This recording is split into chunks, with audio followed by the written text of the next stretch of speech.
The massive chamber of the Galactic Council buzzed with worried voices as hundreds of alien representatives gathered for an emergency meeting.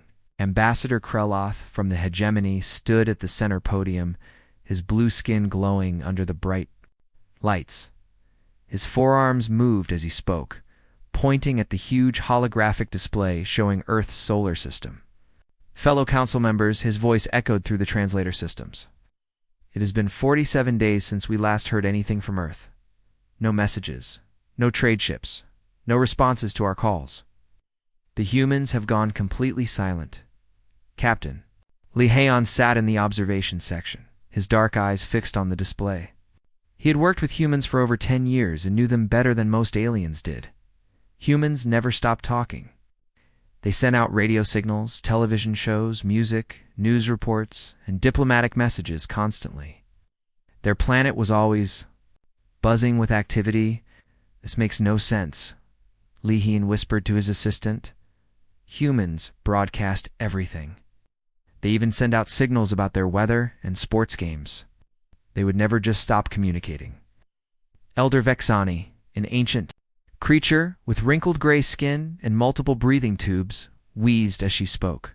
Perhaps these humans finally did what many young species do. They probably destroyed themselves with their wars and weapons. We all know how violent they can be. Many other delegates nodded in agreement. The humans were famous throughout the galaxy for their constant fighting. They had wars between their own countries, arguments in their governments, and conflicts over resources. Most alien species believed it was only a matter of time before humans wiped themselves out. The investigation ships we sent to check on them 6 months ago never came back, Kreloth continued. We must accept the truth. The humans are gone. I suggest we declare their solar system a dead zone and divide their colonial territories among the surviving member species. Li Heian wanted to stand up and object, but the evidence looked bad. Earth, the planet that never stopped sending signals across space, had become as quiet as a tomb.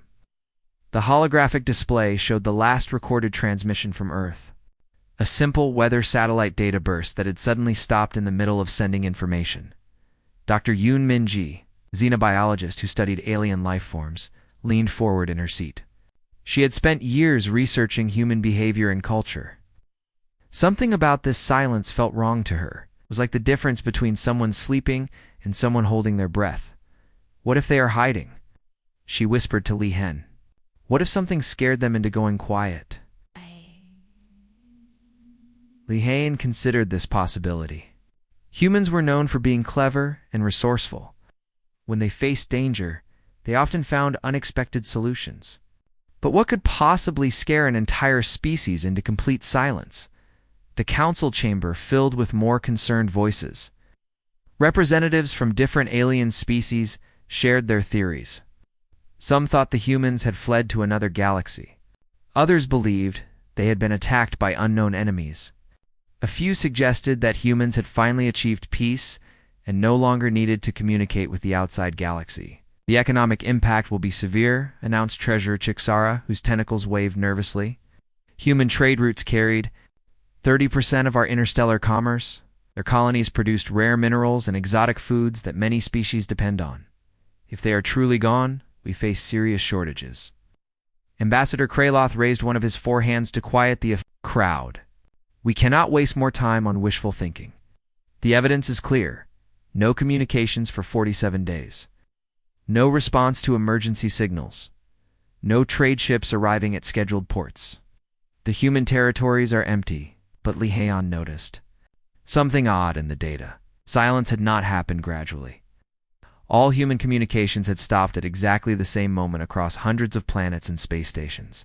It was as if someone had flipped a switch and turned off an entire civilization instantly.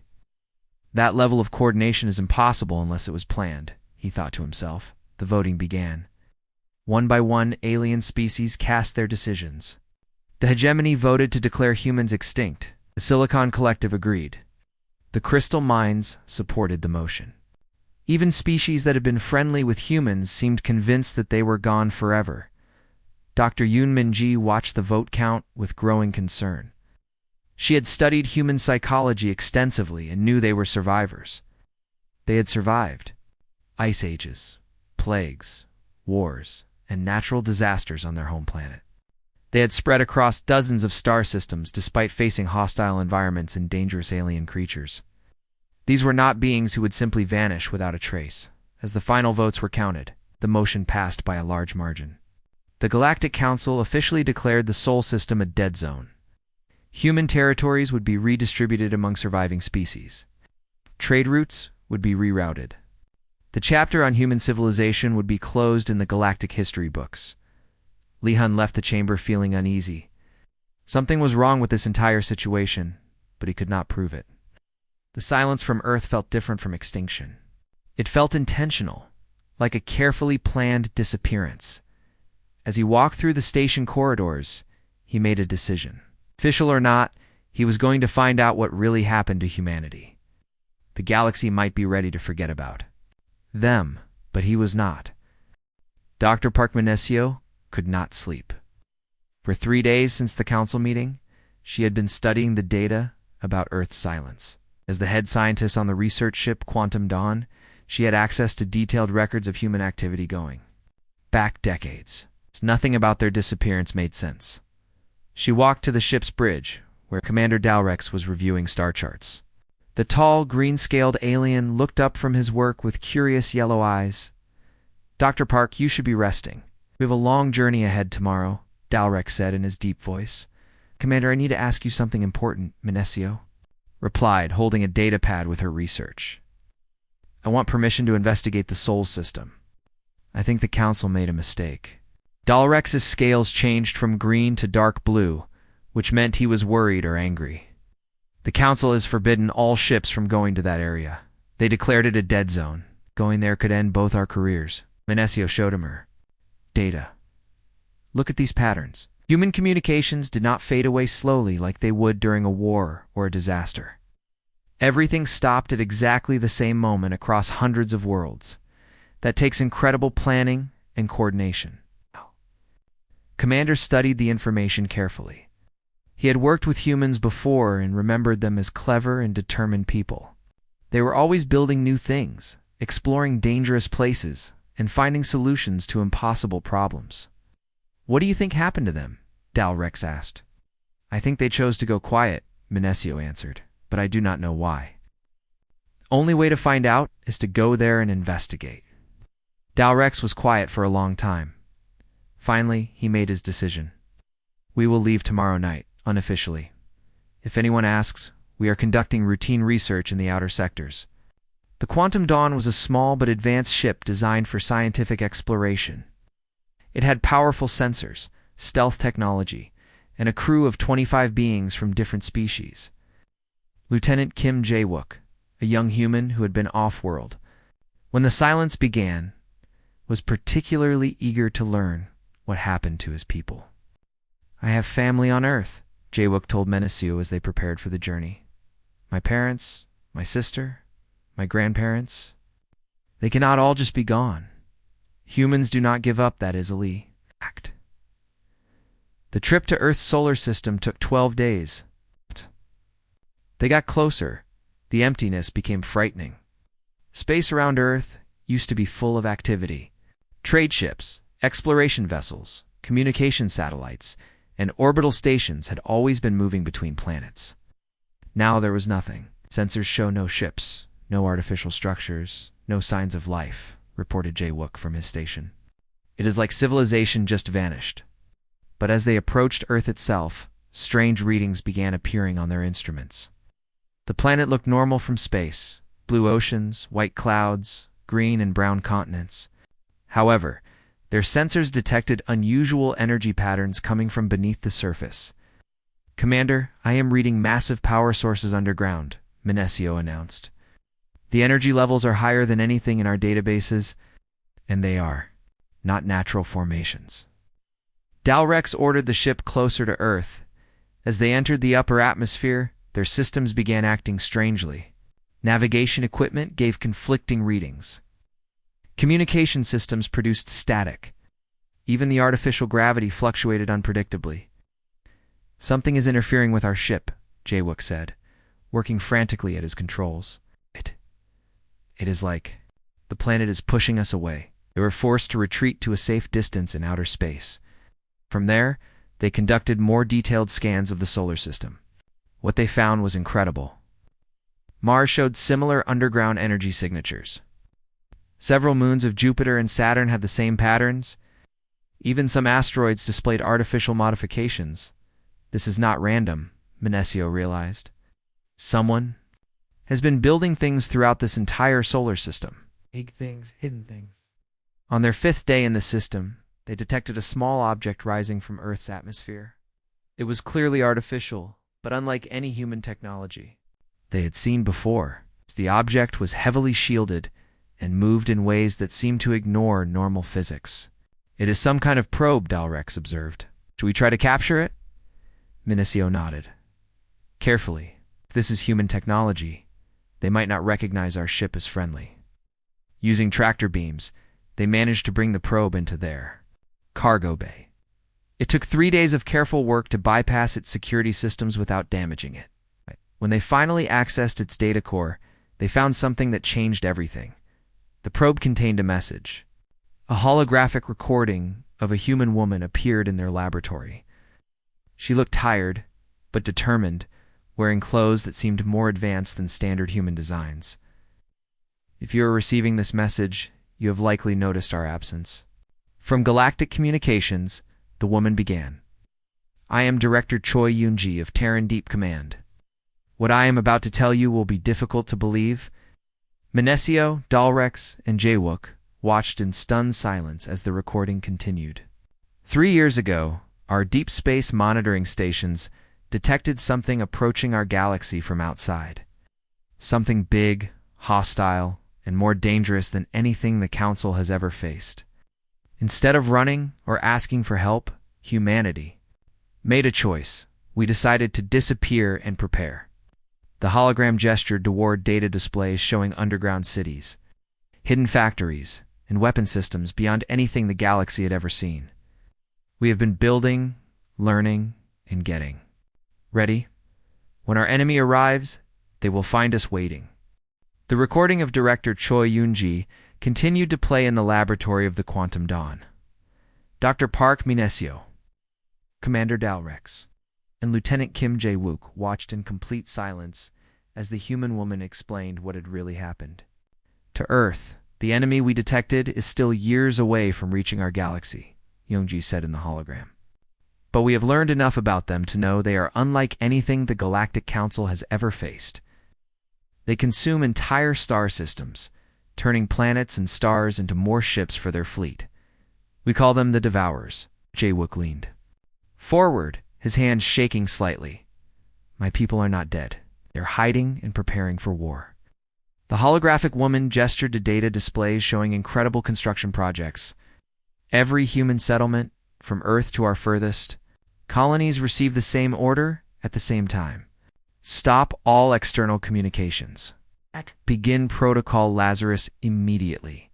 Go underground and start building.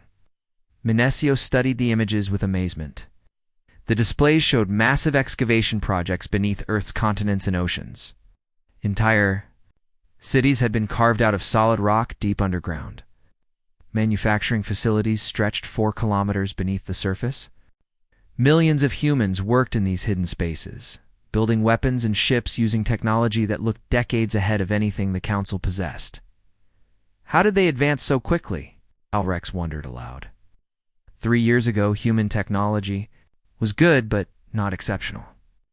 Now they seem to have surpassed most galactic civilizations. The recording provided some answers. When your entire species faces extinction, you find ways to exceed your normal limitations, Yoon-ji explained. We combined all our scientific knowledge, shared every discovery freely, and focused every resource on a single goal: survival. We also had help from some unexpected sources. The display showed human scientists working alongside strange machines that seemed to bend space and time. We found derelict ships from previous Devourer attacks in the outer reaches of our solar system. Ancient vessels from civilizations that had fought and lost against this enemy millions of years ago. By studying their technology, we learned how to fight beings that treat the laws of physics as mere suggestions. Jaewook's eyes filled with tears of relief and pride. They did not give up. They never give up. The message included coordinates to a hidden facility beneath Earth's Pacific Ocean. If you are receiving this and wish to learn more, these coordinates will guide you to Facility Deep Blue. Be warned, our security systems will scan your ship thoroughly. Any sign of hostile intent will result in immediate destruction. Looked at her companions. We have to go there. This changes everything. The Council needs to know that humanity is not only alive, but preparing to defend the entire galaxy. Rex was more cautious. If humans have developed weapons beyond our understanding, approaching them could be dangerous. They might see any alien ship as a potential threat. I am human, Jaewook said firmly. They will listen to me. My genetic patterns are in their databases. They will know I am not an enemy. The journey to the coordinates took 18 hours. As they approached the location over the Pacific Ocean, their instruments detected nothing unusual on the surface. The water looked completely normal, with no signs of any artificial structures. Then something incredible happened. The ocean itself began to part, revealing a massive opening that led down into the depths. Water flowed away from the entrance like it was being held back by invisible walls. Artificial gravity manipulation, Menesio whispered in awe. They are controlling the water itself. A mechanical voice spoke through their communication system in perfect galactic standard. Unknown vessel, you are approaching restricted human territory. State your identity and purpose immediately. Jaewook activated the communication system. This is Lieutenant Kim Jaewook of the Galactic Council Scientific Division. I am human, currently serving aboard the research vessel Quantum. Dawn, we received your probe's message and wish to establish contact. There was a long pause, and the voice returned, now speaking in Korean. Lieutenant Kim, your genetic pattern and voice print have been confirmed. Your ship will be guided to Docking Bay 7. Do not deviate from the designated path or defensive systems will activate automatically. Lights appeared in the water, forming a clear pathway down into the depths. As their ship descended, Menesio saw the true scope of what humanity had built. The walls of the underwater canyon were not natural rock, but polished metal and advanced materials. Viewing windows showed vast chambers filled with activity, humans in environmental suits, working on massive construction projects. This is just one facility, Dalrex realized. According to the message, there are dozens of installations like this on Earth alone. They docked in a pressurized bay that could have held 20 ships their size. As they prepared to disembark, Menesio felt a mixture of excitement and nervousness. They were about to meet the supposedly extinct human civilization and learn the truth about their incredible transformation. Armed human guards in advanced armor waited for them. But their weapons were lowered in a welcoming gesture. A tall woman in a military uniform approached their ship. Welcome to Deep Blue, she said through the communication system. I am Admiral Yoon Seoko. We have been waiting for someone to find us. It is time the galaxy learned what we have been building down. Here. Admiral Yoon Seoko, lead Dr. Park Menesio, Commander Dalrex, and Lieutenant Kim Jaewook, through corridors that seemed impossible. The walls were made of materials that glowed softly with their own light, and the floors felt solid despite being built deep beneath the ocean. The air smelled clean and fresh, better than most spaceship environments. This facility extends 40 kilometers in every direction, Admiral Yoon explained as they walked. We hollowed out sections of the ocean. Florin built an entire city down here. This is just one of 67 major installations on Earth. Jaewook stared at everything around him with wonder. How many people live here? 3 million in this facility alone, the Admiral replied. Worldwide, we moved 800 million people underground in the first year. The rest followed. As we completed more installations, they reached a viewing platform that overlooked the main construction bay. Menesio gasped at what she saw. The space was enormous, stretching so far that the far walls disappeared into misty distance. Thousands of workers moved around massive structures that looked nothing like traditional human technology. Ships were being built that seemed to bend light around their edges. Some vessels appeared to exist in multiple locations at once there, outlines shifting and changing as she watched. Other craft looked like they were made of liquid metal that constantly flowed and reformed itself. Your technology, Dalrex said quietly. It is beyond anything in Council databases. Advanced so quickly, Admiral Yoon? Smiled grimly. Necessity is the greatest teacher. When you know extinction is coming, you find ways to exceed every limitation. We also had some help from an unexpected source. She led them to another section where human scientists worked alongside strange floating machines. The devices moved through the air without any visible means of propulsion and seemed to phase in and out of solid matter at will. We found these ships drifting in the outer edges of our solar system, the Admiral explained. Ancient vessels from civilizations that fought the Devourers millions of years ago. Most were badly damaged, but their technology taught us incredible things. Minesio watched a human engineer reach inside one of the floating machines, her hand passing through what looked like solid metal. They taught you to manipulate matter at the quantum level. It's much more than that, Admiral Yoon said. They showed us how to think differently about physics itself. The Devourers do not follow the same rules we do. They can make their ships exist in multiple dimensions simultaneously. They can turn energy into matter and matter into energy instantly. To fight them, we had to learn to do the same things. They continued the tour, seeing more impossible sights, manufacturing centers that created complex electronics from raw ocean water, training facilities where human soldiers practiced fighting in environments that changed gravity and time flow randomly, research laboratories where scientists worked on projects that made Minesio's head hurt just trying to understand them. Quantum tunneling drives alone required us to completely rebuild our understanding of space travel, Admiral Yoon continued. Our new ships can phase through solid matter, appear in multiple locations simultaneously, and travel distances that would take traditional vessels years to cover. Jaewook stopped walking and stared at his guide. You were preparing for a war that might not happen for decades. How do you know the Devourers will actually come here? The Admiral's expression became serious. Because they are already here. Not the main force, but their scouts. They have been infiltrating the Outer Rim systems for 6 months, studying galactic defenses and cataloging resources. 3 systems have already gone dark, though the Council thinks it was natural disasters. Dalrex's scales turned pale blue with shock. You have been monitoring Devourer activity? Why did you not warn the Council? We tried, 3 years ago. The Council dismissed our reports as human paranoia. They said we were seeing threats that did not exist. So we decided to prepare alone and reveal ourselves only when the time was right. They reached the command center, a vast chamber filled with holographic displays showing the entire galaxy. Red markers indicated Devourer scout positions. Blue markers showed hidden human installations. The scope was breathtaking, humanity had secretly built defensive positions throughout dozens of star systems. Every human colony that supposedly went silent is actually a hidden fortress, Admiral Yoon revealed. Every trade route we abandoned has been turned into a weapons platform. We made the galaxy think we were extinct so our enemies would ignore us until it was too late. Suddenly, alarms began sounding throughout the facility. Communications. Officer rushed to the Admiral's side. Ma'am, Outer Rim monitoring stations report massive gravitational distortions. The main Devourer fleet has arrived in the galaxy. Estimated strength, over 10,000 vessels of unknown configuration. Admiral Yoon nodded calmly, as if she had been expecting this news.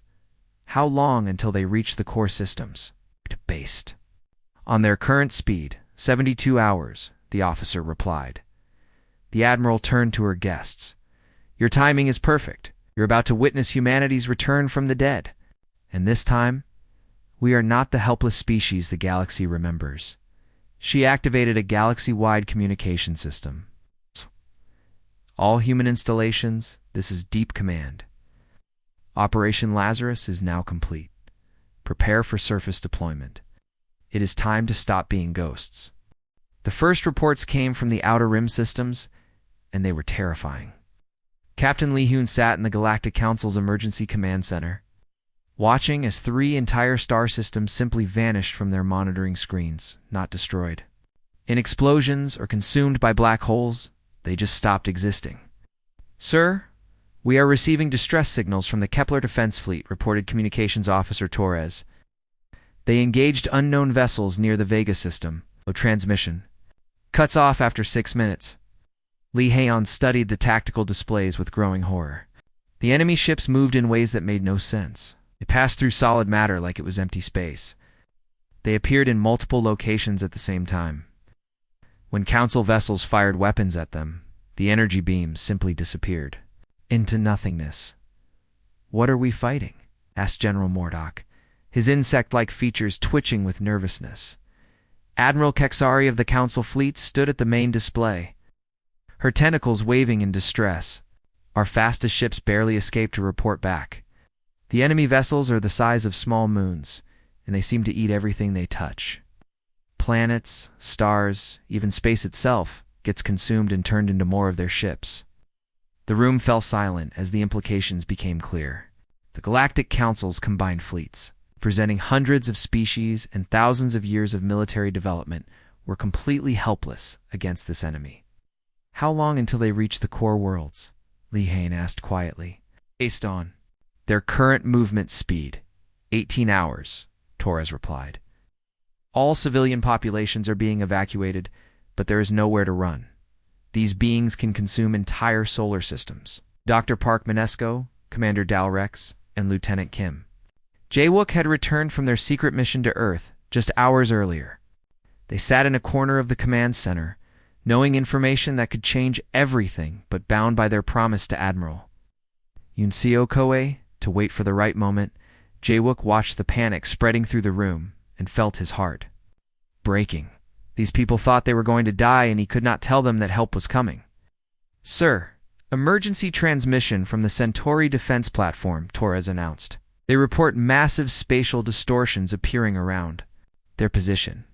The enemy main fleet has arrived." The main screen showed live footage from the battle. Thousands of Devourer vessels, each 1 kilometers long and crackling with impossible energies, swarmed around the Council's defensive positions.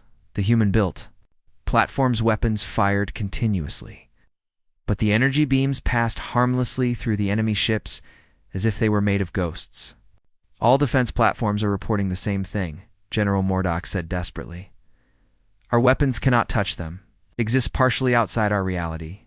Then something extraordinary happened. Space around the Centauri system began to shimmer and twist. Reality itself seemed to bend and tear like fabric. Through these dimensional rifts, new ships began to appear. At first, Li Heian thought they were more enemy vessels. But these ships were different. They were sleek and elegant, their hulls seeming to flow like liquid metal. They moved with purpose and precision, forming attack formations as they emerged from whatever impossible place they had been hiding. "Unknown vessels are engaging the enemy fleet," Torres reported, his voice filled with confusion. "Their weapons are actually hitting the targets. The Devourers are taking damage." The battle that followed was unlike anything anyone had ever seen. The mysterious new ships phased in and out of normal space, striking the Devourers from angles that should not have existed. Their weapons created explosions that turned enemy vessels into pure energy, which was then absorbed by the attacking ships to make them stronger. "Sir, we are receiving a transmission on all frequencies," Torres announced. "It is being broadcast in every known galactic language simultaneously." A voice filled the command center, calm and confident despite the massive battle raging across multiple star systems. "This is Admiral Park So-young of the Human Defense Fleet. We have been waiting." The room erupted in shocked voices. Humans. But humans were extinct. They had been silent for months. How could they possibly have a fleet capable of fighting these impossible enemies? Li Heian looked at Jae-wook, who nodded slightly. The secret was finally revealed. On the main screen, the battle continued with increasing intensity. More human ships appeared from hidden locations throughout the galaxy. Planets that had been declared dead suddenly activated massive defense systems. Space stations that had been abandoned began firing weapons that bent space and time. "How many ships do they have?" Admiral Kexari whispered in amazement. The answer came as fleet after fleet of human vessels emerged from their hiding places.